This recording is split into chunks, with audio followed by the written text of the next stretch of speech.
Hi, this is Randy Finney with Right Side of the Chart, and this is a closing market wrap for Wednesday, March 11th, 2020. I thought about putting out just some screenshots tonight of charts, but again, as usual, there's just a lot going on now. Even some unusual things in the financial markets, and a lot of it's interrelated. So I figure it's easier to do this in post. Keep the equity markets part relatively brief here. Today, QQQ closed down 4.36%. We pretty much, you can see, wiped out about all of yesterday's gains, and that's just that's a kick in the what to the bulls and those that thought the worst might have been over. And like I said, it's where I used rare instance I decided to let my fundamental beliefs on where the market's going override the technical posture, and I'm referring to those bullish divergences on the 60-minute chart. Now let me be clear, they're not over yet. I'm going to strip away all these lines here for a second and just show you what I'm watching.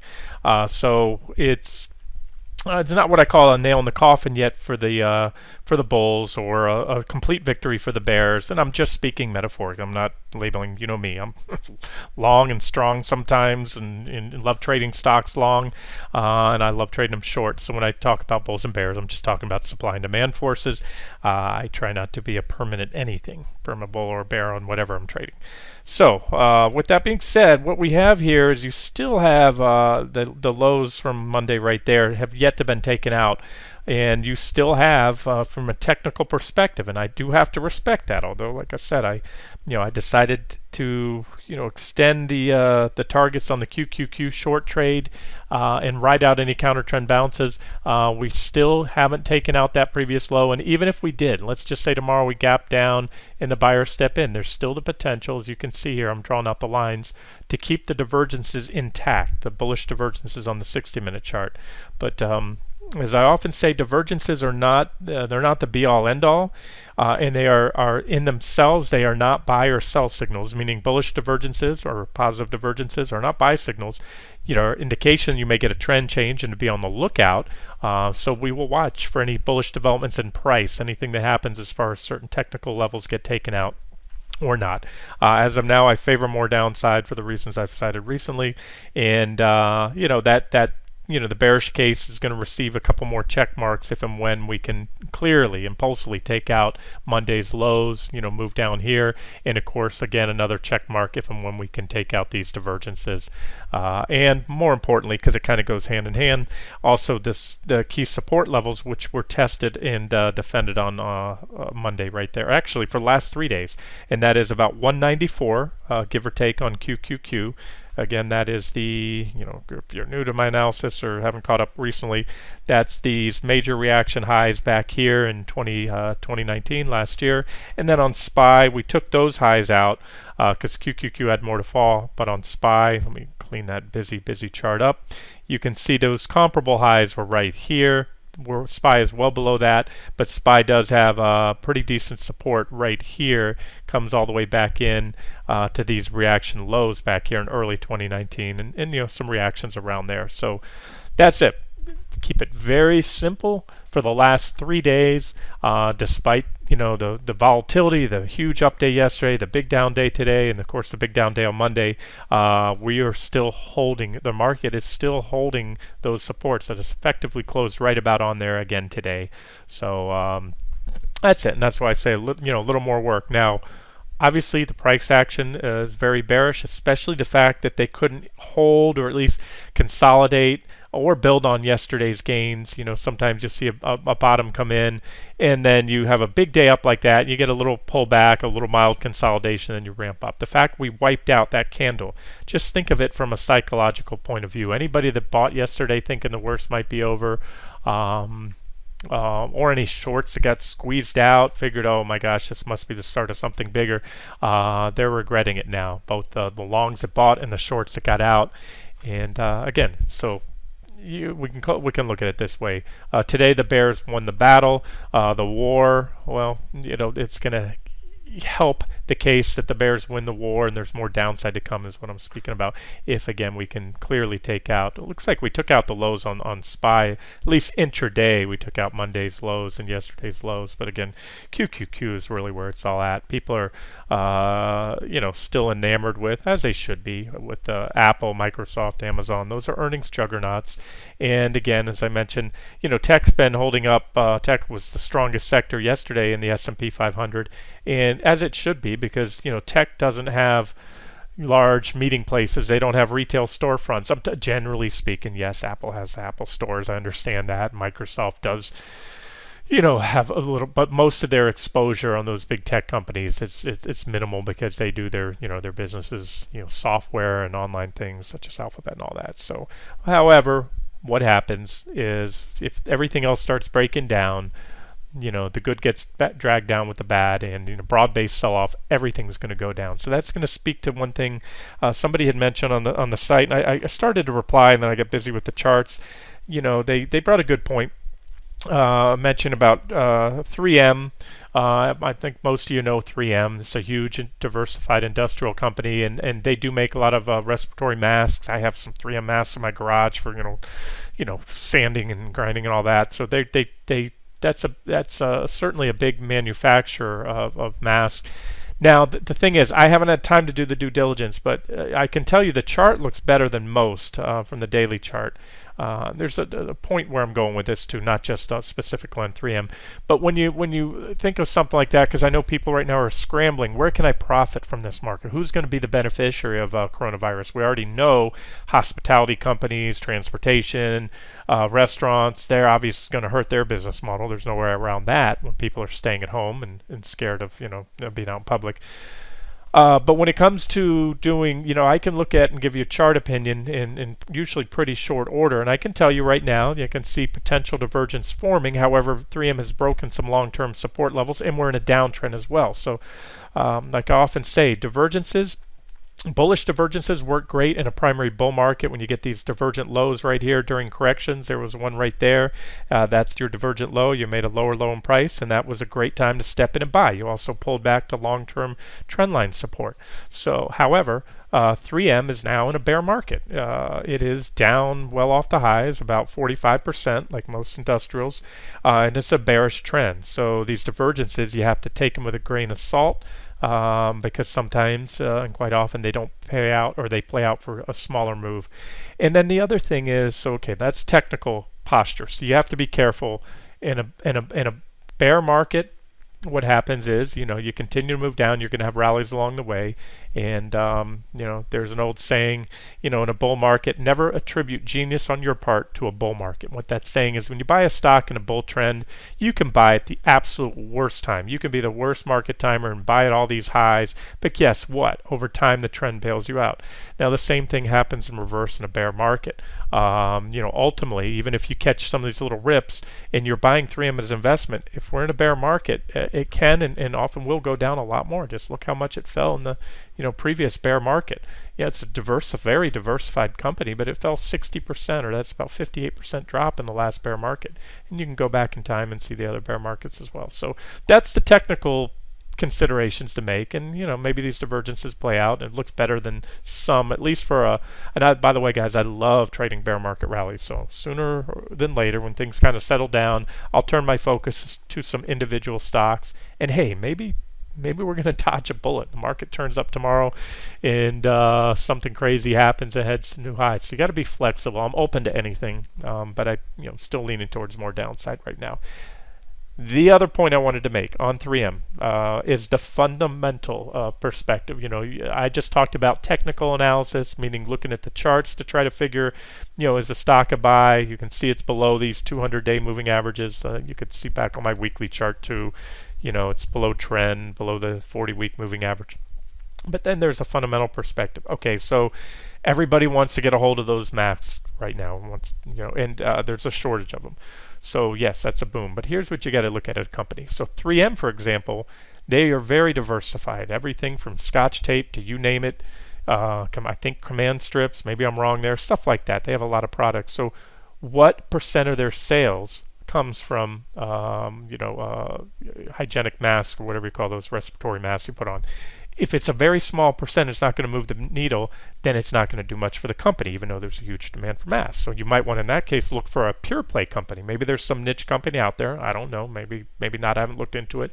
That primarily the majority of their product line or their sales comes from masks. And then two, even if that's the case, what you have to dig a little deeper. This is fundamental analysis.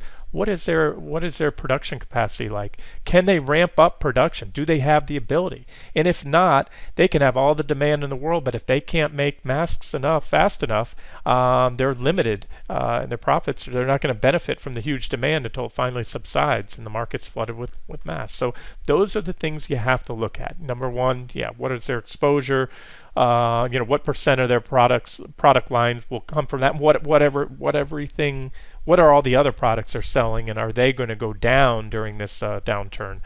So again, I'm not speaking, I don't know the specifics of 3M, but those are the things, if I was really interested in taking 3M as a long-term buy, I would look at from a fundamental perspective. Yahoo Finance is a great starting point. Just go to Google and search Yahoo and then space and then MMM, and it'll bring you up to Yahoo Finance. The first result will probably be you could click on company profile, look at all that stuff. So I just wanted to give you an example of how to kind of maybe, if you're looking for interesting companies to buy. I know a lot of people are bottom fishing. That works well during a bull market when you get these pullbacks, and it can even work well in a bear market if you get the right companies. So, all right. So back to the charts. I want to talk about something else here.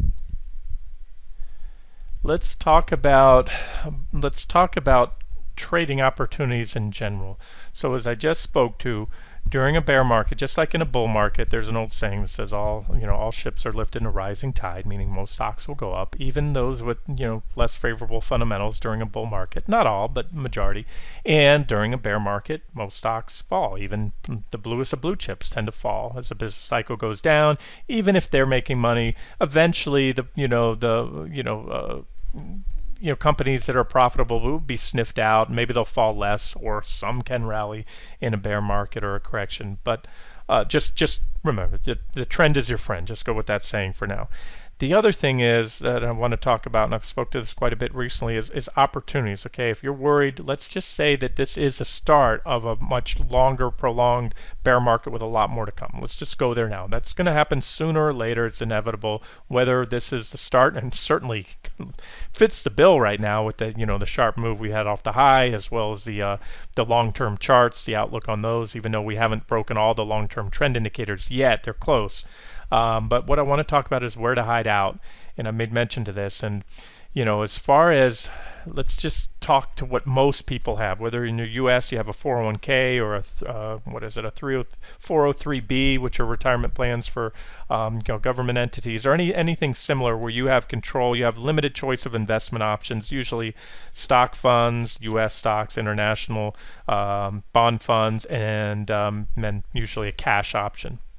In normal bull and bear markets throughout history, when stocks fall during bear markets, bonds usually either hold their own or go up in value because interest rates are falling, number one, and there's a flight to safety. And not all bonds are created equal. Very, very important. I say this often. You have government treasury bonds, you have investment grade corporate bonds, which we're currently short, and junk bonds, which are low grade, and then of course municipals and all that. I don't want to get into all. We also have adjustable rate bonds, so I don't want to, sometimes I talk and I get off on tangents because there's many different subsectors, but for the most part, let's just talk about the treasuries and corporates, because that's mostly what you're going to see in your 401ks and that kind of thing. So whereas we might normally say, okay, hey, looks like this, we may be heading into so hot, time to shift some more money from stocks, take some profits, move it into bonds. The outlook is extremely poor, and the risk reward is very poor for bonds. I'm going to get to LQD in a second, but let me jump down to these questions here. Somebody asked, wow, I was trying to, try to short some, or let's see, they were trying to short TLT. They don't understand why it did. Why did TLT go down in the first place? Or I guess I don't know. They were trying to short the. I just glanced the LQD. So there seemed to be some confusion as to why TLT would have went down today with stocks being down. Now here's the thing, and I've talked about this quite a bit. The upside on TLT is minimal. The risk reward is awful. Risk reward is, how much upside potential are you shooting for on if you were to buy TLT yesterday versus the downside risk or 2 days ago. And look at this, TLT has fallen 13% in 2 days. You don't even see that. You haven't seen anything like that since I don't even think back there. And why? It's because what I keep talking about. The upside potential for TLT is minimal because interest rates are near zero. It's even on these long-term bonds. Let's look at that real quick. So you have TLT and IEF. You have TLT as your long bond. It targets a 30-year bond. It'll say 20 plus year because they buy the bonds, and once you buy it at auction, it's got 30 years to maturity. But then as time goes on, it's a year from now, it's 29. So they're holding bonds in the range of 20 to 30, but mostly skewed towards the longer bonds. Next down in the middle of the range are your 7 to 10 year. We call these intermediate term Treasury bonds, IEF. And if you want to see what IEF is paying, most charting or some charting programs will give you the yield. This is the yield on the 10-year, and these are in basis points. So the other day I'd mentioned we dropped down to 40 basis points. So that's what you see by 4. That's in basis points. That's 40 basis points, which means, I'm talking fast, I know, 0.4%. Okay, that means 0 is not that far. It doesn't. This is log scaling. It's not going to look. I'll put on linear or arithmetic scaling here. So bottom line is there's just very, very little downside left to go. Can 10-year Treasury yields go lower? Yes. If they do, will the price of the 10-year go up? Yes, that is one certainty. But what's going on here is the downside is limited, and this is a big trap. You have people piling in, and you might say, well, as long as the economic outlook is poor and the market's dropping, Treasuries are going to get a flight to safety, right? Well, in theory they should, but that's not a guarantee. The problem is, right now, what I see as a problem, again, I'm just do these videos because these are fundamental ramblings, is the fact I've been calling for a long, long time, the major top on the dollar right here around this range. Here's UUP, and the technicals have confirmed to me now that that top is most likely in. It's in a downtrend. And so what happens is when anyone here in the U.S., whether it's an individual, an institution, we have a ton of foreign buyers in U.S. Treasury bonds, as you know, China, Japan, a lot of foreign countries. So all other things being equal, let's just say that rates stayed right around where they are on the 10-year and the 30-year bond, right? You're not those holding the 10-year Treasury aren't making hardly anything. They're getting paid almost nothing. 0.4% as of the other day on the 10-year. However, they're not losing money unless you look at the U.S. dollar, because a Treasury bond is issued by the U.S. government, so they're denominated in U.S. dollars. So now if the U.S. dollar is poised to sink, and of course it's an election year, so what you're seeing is, oh yeah, more stimulus. Let's give everyone payroll cuts. Let's just throw money at everybody, throw money at the problem, billions of dollars. It is a problem. I'm not trying to sound callous, but what does that do to our finances? The U.S. already has a ballooning deficit. We have an election year coming up. Republicans, who are typically more fiscally responsible when it comes to the economy, Trump and the Republican regime, they want to be reelected. So they need to pander to the constituents now because it's an election year. So, if they don't do, or at least have the appearance of making it do, like it seems like everything they can do to support the economy this time, it's a no-win situation for me. And of course, if Republican lose, then you have the Democrats come into office, and then typically you're going to see, that's as far as for the fiscal. I'm not going to speak to my opinions on either party. I'm just telling you factually. I think you all know that for the fiscal outlook of the U.S., it's typically more social spending on social programs, things like that. And yeah, we can go back and forth. I know Republicans might spiral up the military budget. I don't want to get into the details of it again. And please keep this site apolitical. I'm just talking of right now. I see what is pretty much a catch-22 for the U.S. dollar is what I'm trying to say. Lower rates will also bring the dollar down. One reason our dollar has been so high is as low as our rates have been in recent years, we've been the best of the lot out there, compared to the other major currencies.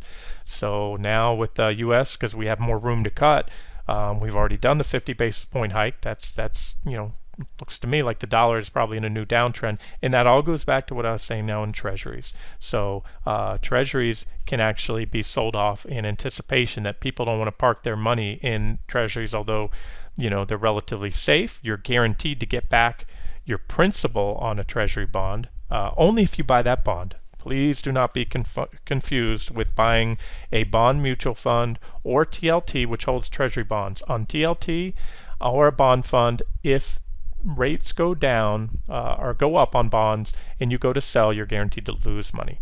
You buy an individual bond, if you hold it to maturity, just like a CD, you'll get back the principal of the face value of that bond. And of course, the government will always make good on their payments because they can print money if they need to, so they're going to pay you back. However, if they start printing money to pay back their enormous debt load, they're diluting the value of the US dollar by printing more currency.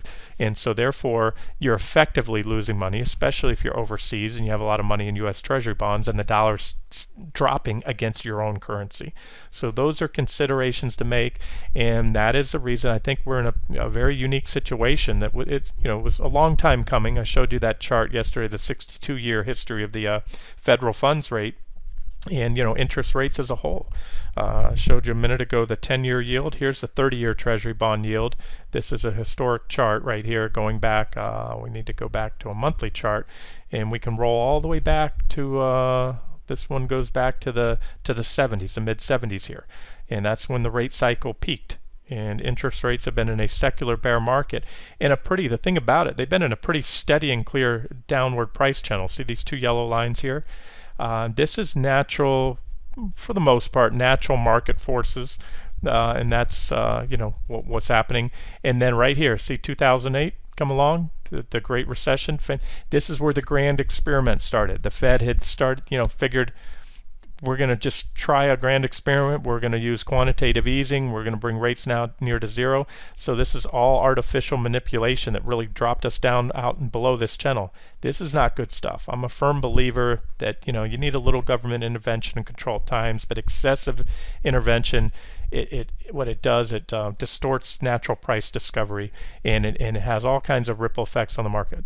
Bottom line, this isn't good. You can look at a chart. Again, we're going back decades here into the 70s, and you can see that interest rates do their thing. They go uptrends, downtrends, bull and bear markets within, but this right here is unhealthy, and if nothing else, it shows you there's just very little downside.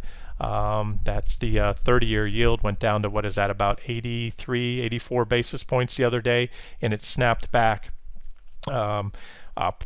And it could have snapped back. Listen, it could snap back because the smartest of smart money, who usually goes to treasuries, maybe they see something on the horizon. The stock market's poised for a big rally, so maybe right now they're stealthily, or not so stealthily, selling their treasury bonds and buying stocks, hand over fist at this level. That's possible. Or maybe they're seeing what I'm seeing, is that there's, again, little downside, a little upside potential in holding bonds and a lot of downside risk. So let's get out of a crowded trade before we get clobbered, just like LQD was a crowded trade. And this is what happens, as I figured, when you get a rush for the exits. When everybody goes to sell the same thing at one time, the bids collapse. You have more buyers than sellers, and so prices they no longer move up or down in an orderly fashion. You get this.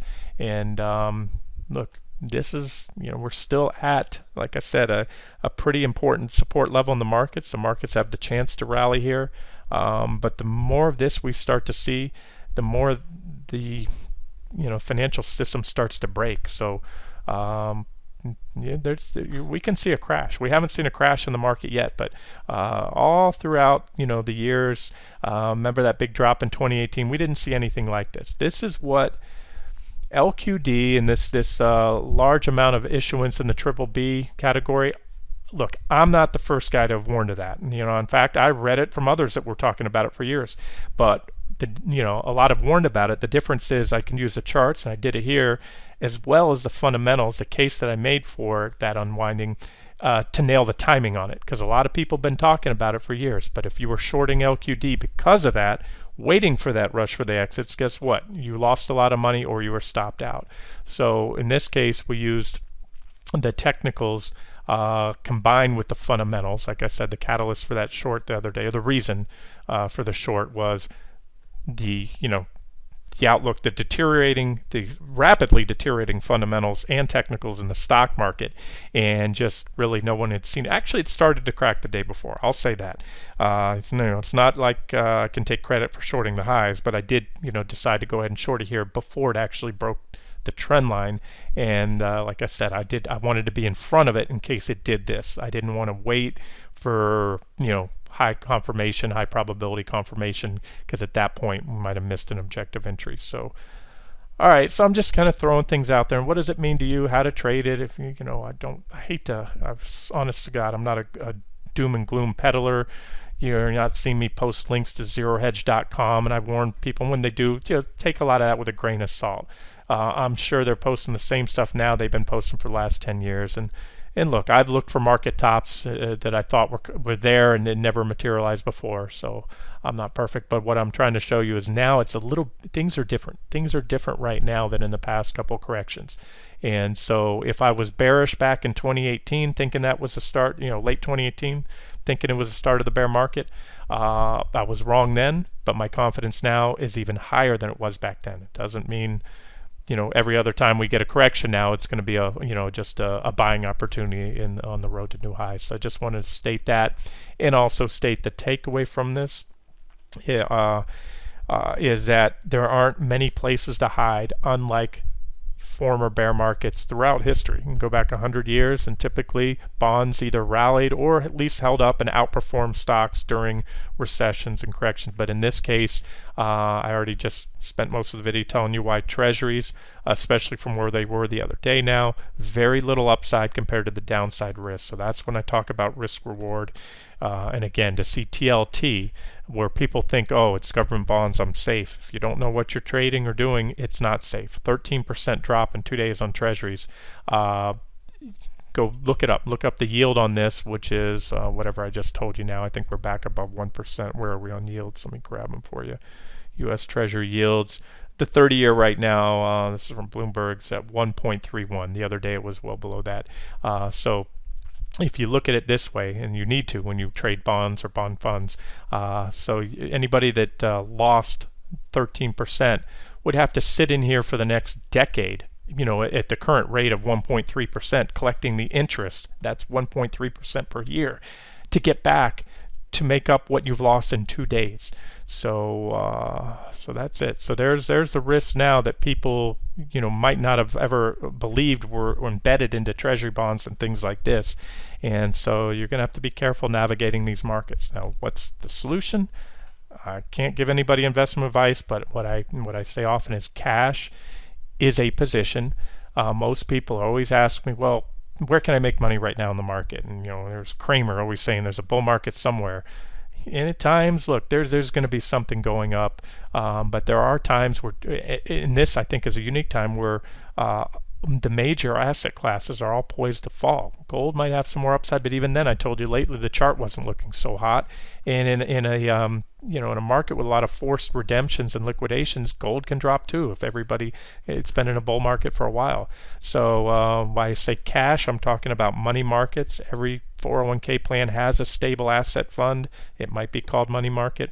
It's a piece of the pie. It should be a piece of the pie, especially if you're risk adverse, because there aren't many other options. 401k plans most of them don't give you the ability to buy short ETFs and things like that.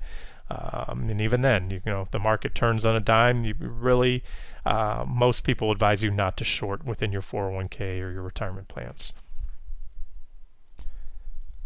Okay, quick look at ZB. These are the Treasury bond futures. Showed you the other day we had this near vertical advance, which I said was not healthy, and a trend line here, which was broken. We've been moving lower since. There's a divergence on the RSI, and I had support right here between 179, 289, and 180. We hit it the other day. We bounced, shot through it, kind of been moving around it a little sloppily, trading in through it, but we're a little below it now, and I think I must have had this. Yeah, I did have these lines here measuring. I guess at that point we back tested how much further we'd have to drop to hit this downtrend. So I think there's a good shot, because the momentum's to the downside, that treasuries may continue lower. I don't know. I'm staying away from those right now, kind of just focus on the stock market, because if tomorrow the market drops big, maybe you get a bid in Treasuries. Otherwise, Treasuries are probably going to work their way down to this uptrend line right here. Again, it comes off the lows from here around February 20th. That's CB, the 10-year, no, the 30-year Treasury bond futures contract. And speaking of futures, this morning posted the levels to watch on the stock futures. We had these uptrend lines off the recent lows right there. And you also had support around 80.83, and both gave way, and that triggered the rest of the last leg of selling today before the close. So that's a near-term sell signal, but we still have those recent lows from Monday. I suspect they'll get taken out. Like I said, today's price action only confirmed my bullish suspicions. If I told you I don't second guess things when the market's up 5%, over 5% yesterday, or QQQ was, I'd be lying. But I made clear that those are the normal big swings, and nothing had technically significantly changed in the technicals. Just to kind of recap on what happened on the market, especially the tech-heavy QQQ, is that it got checked. Let's turn all these lines off. It got checked on that 200 SMA yesterday, and right around, remember, the top of the gap. We had a little momentum fueled overshoot because the market was up so much. You had that buying, probably shorts getting squeezed into the close, so we rallied up into the close. That took us a little bit above. I had a resistance line there about 203, the bottom of this candle right here on March 6th. That was the top of the gap. And then the 200, and the thing is, we got rejected today, and again wiped out that candle. SPY is already well below both the 200 EMA and SMA, and tried to rally up. Couldn't even make a full backfill of the gap yesterday, even though it had a strong up day. But again, today wiped out all of those gains. So net, this is just bearish price action, and one thing I've told you over the years I've learned is if you want to swing trade and get the big move, we can day trade all day long, and or swing trade. But if you were trying to capture a larger trend during a correction or a bear market, it's hard. It's painful to watch your shorts go underwater, but you've got to give it a lot of room because that's where these sharp moves come from. The biggest daily gains in the stock market I believe have always come in during corrections and bear markets. So don't be fooled by a 5+% up day as nothing but bullish. It's just everything's so oversold. Shorts cover. Bargain hunters are going to step in, especially towards the top. We're not yet where we can definitively say this is a new bear market. And so, it's like Pavlov's dogs. Dip buyers have been rewarded for years stepping in on and buying dips in this bull market. And maybe they will be again here. But if not, you get to that, I call it, in the past I've referred to it as a point of recognition, where the dip buyers and those bullish realize that dip buying is no longer working. In fact, I referred to it back here in 2018. I said we'd reach, and I thought we did, the point of recognition, I think about right here, when the dip buying stopped working, and then we plunged into that low on December 24th. And to wrap the video up, let me just talk on the LQD trade a little more. Since we don't have a lot of official trades going on right now, I'm trying to stay focused on the things where I think the opportunities are. The risk rewards are nice, and that would be the LQ. One of those is the LQD short trade. As I said, I'm doing what I did with the QQQ. We right now kind of have open-ended targets because I'm allowing this one to have the potential to morph from a swing trade into a trend trade. Swing trade is I try to capture these, these are swings in the market. This is what a swing trade will do. You come in, you can see that support there. You short here if there's a, sell signal, which would have been there, on a trend line. Not that we did. Like I said, I've never put LQD as I don't believe I've ever added as a short trade on the site. Or even short it myself. I usually stay away from shorting bond funds because when you're short, you have to pay the dividend, and they usually don't drop that much. It's not enough meat on the bone. So this was, I think, a generational or once-in-a-lifetime opportunity here, and this I'm viewing as of now because it's confirming what I've suspected. Maybe proved wrong, but as of now, I'm viewing this as the start of something much, much more. And so we may hit T2 tomorrow. We may bounce and never hit it, but right now I think there's a very good chance T2 will be hit before or without us being stopped out first, and then I will turn my focus, as I already have, to the weekly charts and I've gone over this, and this is where my targets, the longer term targets, are going to come from. So on the weekly chart, you have that clear negative divergence, that divergent high put in. You now have what I had talked about before, a failed breakout. This was a throughout from all the way back here in the early 20 teens, we call that, I guess, 2011 all the way up to now. We had a trading range in Treasury bonds, very well defined. Or no, sorry, investment grade corporate bonds, LQD. That was the bottom of our range. It was a great time to buy and cover shorts and go long. And this was the top of the range. Great time, in hindsight, to get out of your long, especially when you had a sell signal that followed on a trend line break. So we've had that now. What happened is we're back down inside the highest point of the range. You can see I have several lines here. We could come down. Let's just say this was the lowest peak. No, we had a peak right here. So this would be the lowest point right here, that 121.71. We'll probably get a bounce here, I would suspect, and I think that aligns, it should, with my second target. So if you're an active trader, you want to step in and try to give a bounce, you may get one. You can do it with a stop not too far below, but bounce or not. And I've traded these kind of markets before where you're in distribution mode, panic mode, and the support levels that quote unquote should produce a bounce or a reaction sometimes get sliced through like they're not even there, and that'll tell you the character of the market. And so far we've seen that in some cases recently. So what I'm saying is, look, the odds are coming up. We'll probably get a bounce there.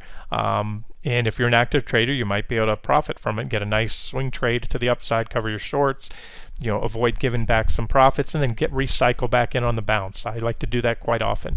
But on the official trade, I'm just going to sit and hold tight with it and leave. I'll add some additional targets, probably down here towards the bottom of this trading range. And you can see those numbers run from about 113 to about 111 down there, and probably closer to the 111. If we get down to the bottom, if all this materializes and things get worse here, and you continue to see that rush for the exits, because remember, this was an unprecedented, issuance of not just debt at the triple B range, which it was, but also debt in general. The Fed has just blown. They took a bubble that they had created leading up to the highs in 2007. Remember, the 2007 market crash was not only about the housing market.